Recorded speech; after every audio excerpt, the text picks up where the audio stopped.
What is going on, you guys? Welcome back to the channel. I want to say the last couple of videos has been bouncing around a little bit. We took the KRX apart a week ago, and in between all of that, waiting for parts, I did the billet hinges install. I did the preparation for the all-wheel drive CRX, that one right there, and then we also went onto the CRX Cruise. We finally buttoned up the KRX. We got it to turn on, which was actually a couple of days ago. I finally took the car for a drive, and it feels good, if not a little bit better. I actually did all of that off camera, and when I drove the car, I didn't have my GoPro with me, but I do have some clips on my phone, so I'm gonna throw that in right now.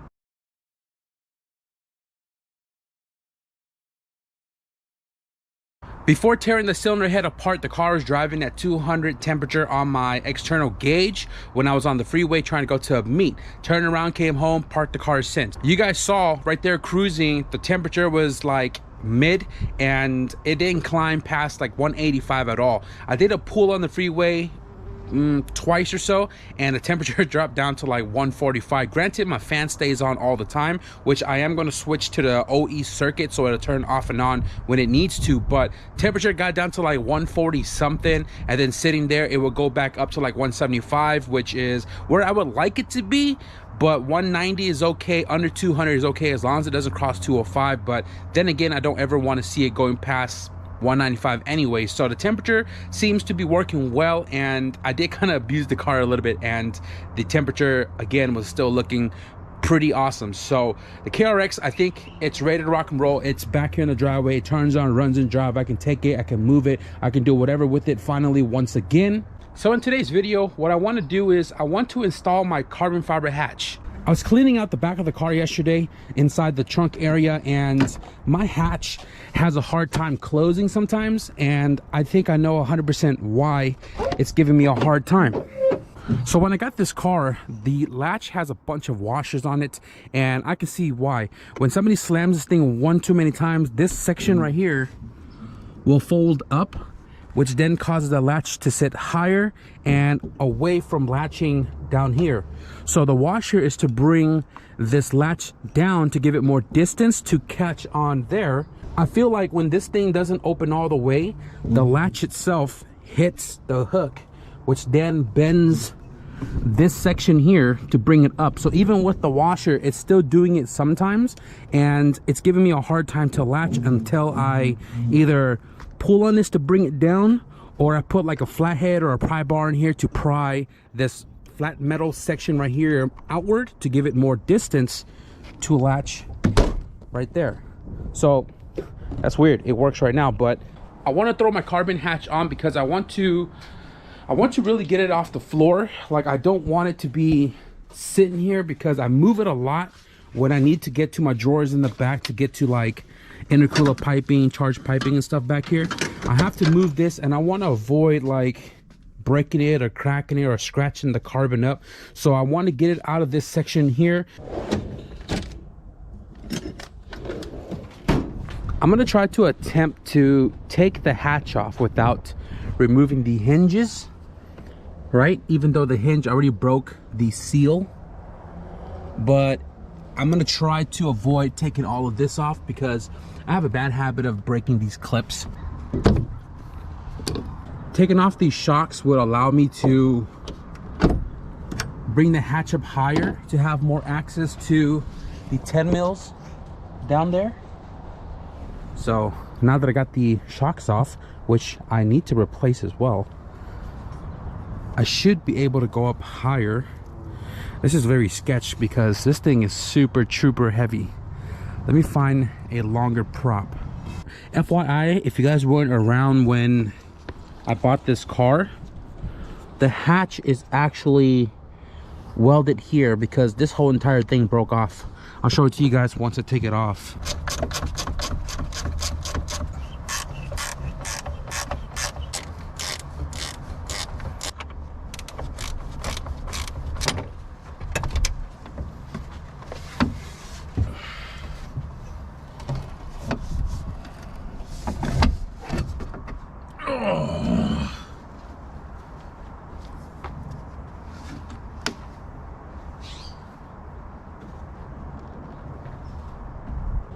So if you look right here, both of these 10 mil holes were completely ripped off. So when I got this car, you can see the dent right there.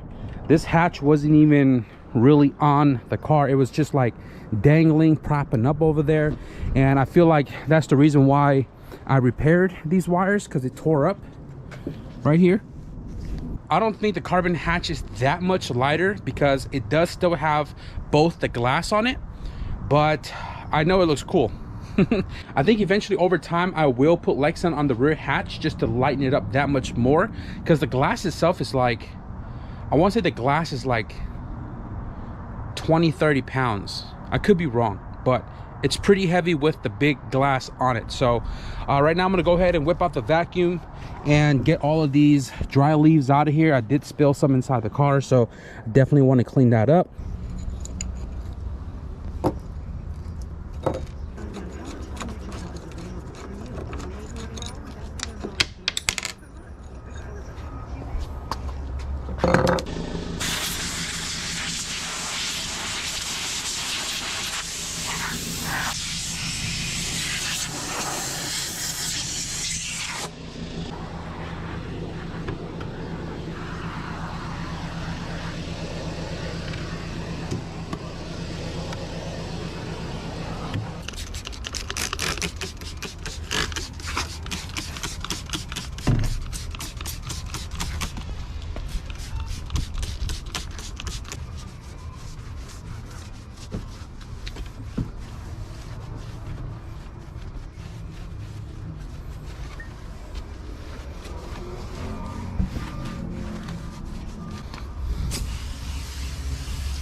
So two things I'm noticing here. This hatch is tinted as well as the quarters, and the carbon fiber one is not tinted, so it's clear. And two, this has the holes for the shock, while the carbon fiber one, it looks like it's stripped out. I hope it's not. I haven't really looked at it or tested it yet, but let's go ahead and get this hatch on the car.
Okay, so you guys saw me struggling with closing the hatch. Now the reason for that is because this is a very tight fit carbon hatch. The gaps here and the gap here looks identical, right? So that's fine. There's really no shimmy room, because if I go too far one way or the other, it's gonna touch the quarter.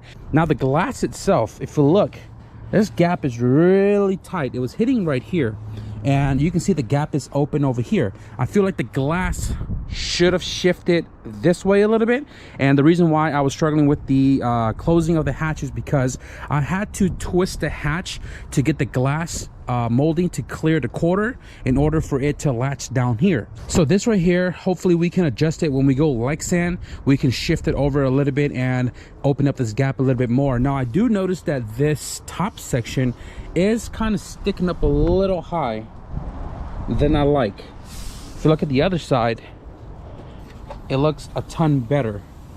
Aside from that, carbon hatch is on, and this thing is chipped pretty bad on both ends. Or this one's not as bad, but this one is pretty chipped. This is the actual weave of the carbon. I need to go to Tap Plastic and talk to them about getting the resin that this material is, so that way I can box it up, fill it in, sand it down, and get this to not expose the carbon before this carbon starts to like unweave itself. So I'm gonna have to do that on both sides, and then we'll sand it down, we'll clear it. I'm not entirely sure when this car is gonna go to paint, and I do want this carbon to look as good as the hood. So I'm probably gonna clear this soon, and then we'll do it all again when we get this car ready for paint. But for the most part, carbon hatch is on. Whoops. When I do the Lexan here, I am probably going to do the Lexan down here as well too, because if you look between the seal, you can see it moving.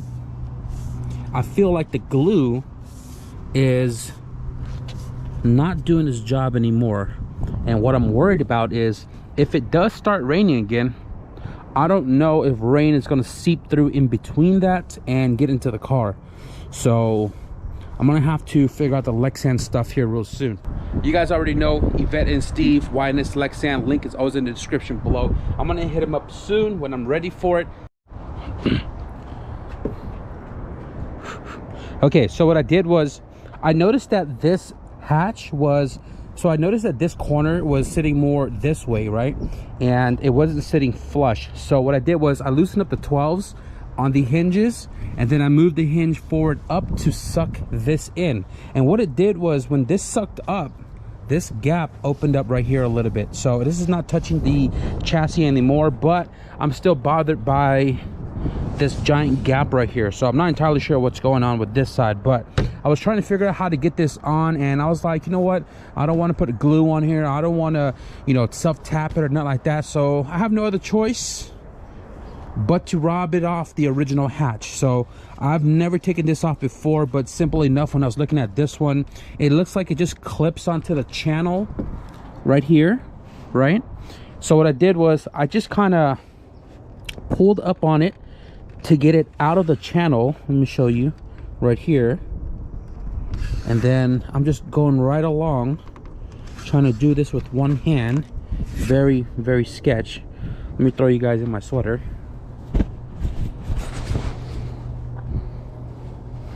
So what I'm doing is I'm pulling up and then trying to slip it over the little tab, and then you can just slide off the bottom side like so, right? This is pretty banged up.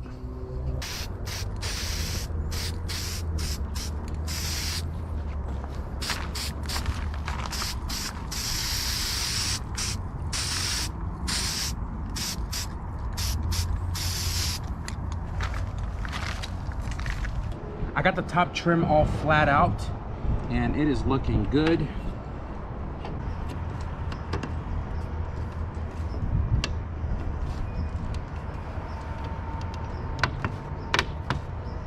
Okay, it's the back side and then to the front.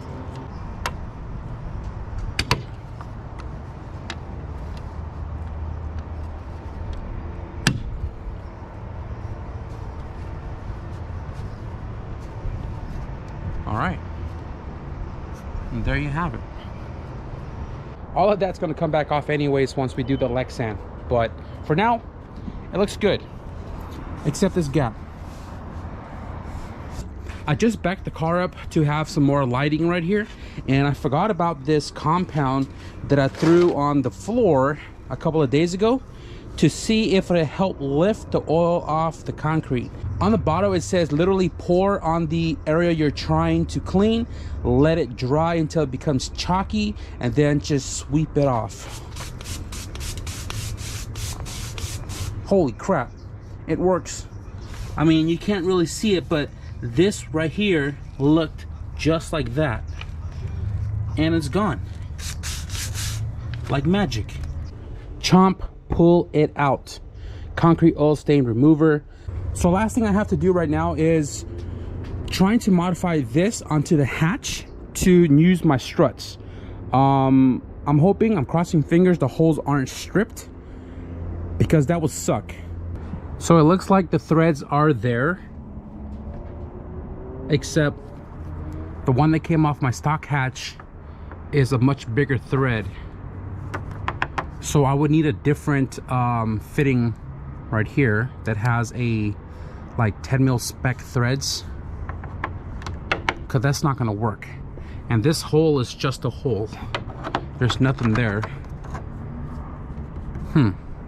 Okay, so I came up with a solution. I knew I had a bunch of these brackets in my bin, and I was fortunate to find 2, right?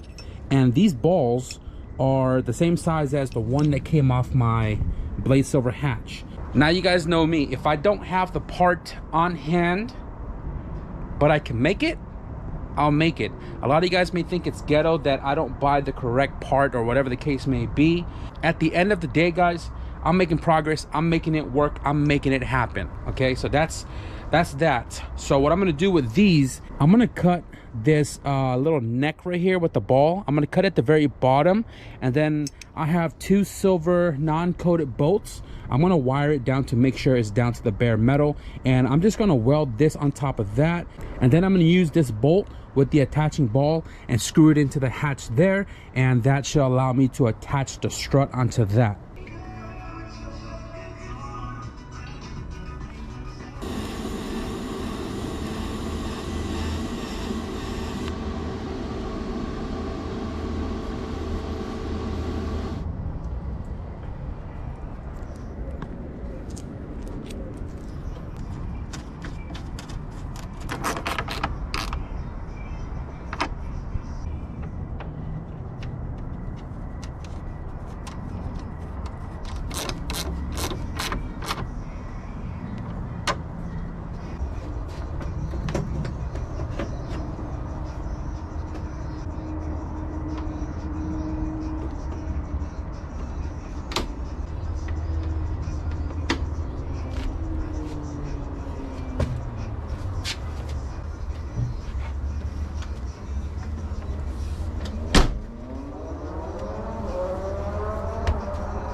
And there you guys have it, carbon fiber hatch installed on the KRX. It looks weird that it doesn't have the tint on it.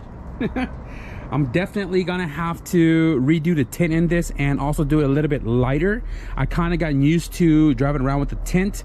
You guys may or may not know this, but I dislike tint. I've never had tint on any of my cars, and the KRX is the first car to have tint on. The van is different. The van has tint on it, and it's not a car like to worry about driving out here. This one I'm more worried. That car, this car, the other cars, I don't want tint because it just makes it seem suspicious, especially driving at night. So I always try to like not give them a reason to pull us over, you know what I mean? But KRX has had tint since I got the car, and I'm kind of used to seeing it with tint on. So definitely going to try to, I guess I'm gonna try to match the tint once I go Lexan, because the Lexan is offered in different tinting. So depending on which one I get, I'll try to match the quarters to it. Or if I just get the super dark one from Y&S, then maybe it'll match the sides, so I don't have to worry about tinting it. But we'll worry about the tint later. Right now it's just weird to see it without the tint. Hatch is installed. That's all I wanted to do in this video. I wanted to do more in this video, like take my ginormous wheels and tires,